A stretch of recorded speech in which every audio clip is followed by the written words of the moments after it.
উনি আমাকে মামি ডাকতাম, আমাকে মামা ডাকতাম। আমি মানুষের সামনে কি করে মুখ দেখাবো? উনি ওনার বাসার 7 তলায় নিয়ে যেত। ওনার বয়স তো 50-এর কাছাকাছি। এই মিথ্যাটার আশ্রয় কেন নিচ্ছেন? মুনাফিক ধরনের কিছু লোক ইসলামের পোশাক ব্যবহার করে অপকর্ম করবে, এতে করে ইসলামের বদনাম হবে। তিনি জনপ্রিয় ইসলামী বক্তা এবং কারি।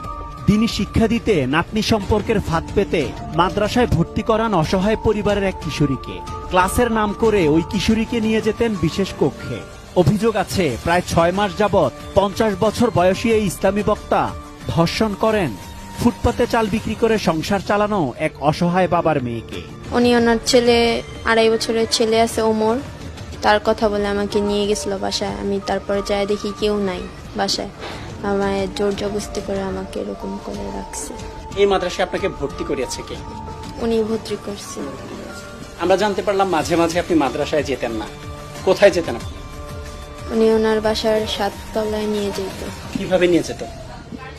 ফোন দিয়ে বললা বা আমি বেরোইলে দেখলে আমাকে নিয়ে যেত উপরে। বলতো নেক্সট টাইম আমি তোমাকে ডাকলে তুমি কোনো কথা বলবে না, আমি ডাকলেই তুমি সাথে সাথে চলে আসবে। উনি বলছে ওনার কাছে ভিডিও আছে, ভিডিও ভাইরাল করে দেবে।